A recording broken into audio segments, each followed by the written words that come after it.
are back at Ellendale, and as promised, we got almost all of the girls. Carol's somewhere around here, but we're going to roll with what we have. We have Heidi. Of course, Heidi was the senior member of the kids, and she's going to talk. And then, of course, we have Charlene, another daughter here, and Jeannie, another daughter. And we have a granddaughter, Madeline. That's Mike. You saw Dr. Mike Haydel a while ago? That's his daughter. So we're well represented here. Heidi, let me turn to you, because just growing up, you know, the boys thought your dad was pretty strict and all that, and he was. But I don't know when the transformation came, because we sort of knew him on the outside. He was strict to me, I guess, when I was this tall. When I got to be this tall, he loosened up quite a bit. You saw both sides of him, didn't you? Well, when I grew up, I didn't see Daddy much. He just worked all the time, and I really literally didn't see him. He was up at night doing surgery, sometimes 2 or 3 nights in a row, but I'd wait up for him a lot. Yeah. And I remember one night in particular, me and Mom, teenagers, we got in a little tiff, and I waited up, for him with my suitcase packed.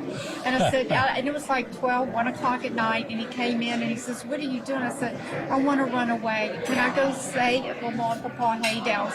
And he said, all he said was, "Heidi, your mom needs you." And I said, "Okay." And I went back upstairs, unpacked all my shoes. That's all I packed was my shoes. So he sort of reversed it. He reversed it immediately. That's all he had to say, is, "Your mama needs you."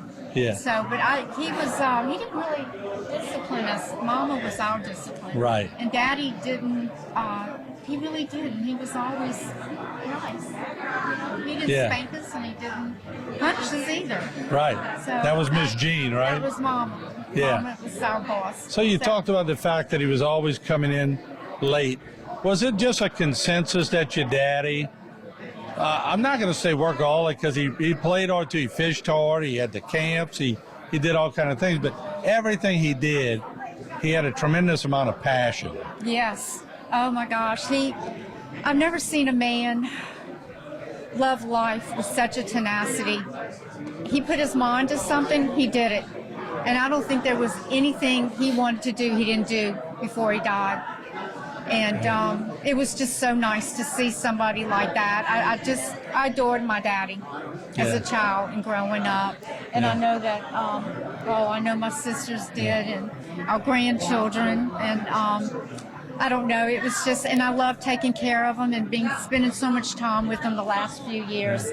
And recently, when he was going down, Charlene and Jeannie were there every day. And I remember Madeline coming when he was still at home, and he was in his, he couldn't really walk, and Madeline came and spent a good bit of time with him. And the fact we have a picture of me and her behind the chair with Daddy. So, he used to tell stories that, like the boy said, he never told them how good they were, but he sure told everybody else. Yeah. And he had a way of just bragging on his kids and his grandkids, and his memory was unbelievable. I mean, growing up, he didn't know our names because there was too many boys and girls. So it was, "Hey boy," or "Hey girl," but he knew everybody's name. Even to the day he died, his memory was fantastic. Yeah, it was, and he would, for Charlene, not too long ago when he was laying there, he just looked at me and says, "Charlene's a good girl." And when we talk about Jeannie, he would just roll his eyes and goes, "That Jeannie." Yeah. And so he was in Carol too, and all the grandkids, but Daddy loved us, and he was very proud of us. I know he was. Yeah. So I don't know, but I'm just going to miss him. I know we're going to miss him. No doubt. It's a big void. Let me do it a couple of minutes left. I want to ask Madeline something, because as a grandchild, we'd be past the mic to Madeline. As a grandchild, I'm curious to know the impression y'all got as grandchildren of Dr. Jerry. We all saw him from a different arena. How about as a grandchild? How did you see him? I'd say Pops was very playful and always joking with us, and he would always say, like, "I'm his dancing partner" every time I saw him, and he would get up and be like, "That's my dancing partner." So he just always, like, made sure to, look at us in the eyes and just make sure we remember him in a playful way. So So did you Did he come across as real confident to you all like he did to us? Oh yes, yeah. Yeah. He had his confidence for sure, but he with age he knows what he's doing too. So And what was it like when all the grandchildren got together? I saw the Christmas pictures, and I mean it was one big party, wasn't it? Oh yeah, I mean all the Haydels, when we get together we have a good time. So and it was always nice to have Pops there. Yeah. And where did the name Pops come from?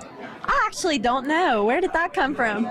He picked it? He picked it? Yeah. All right, so Dr. Jerry picked Pops. I guess he did. I just learned that right now. So. Yeah, well, there you go. You always learn something new.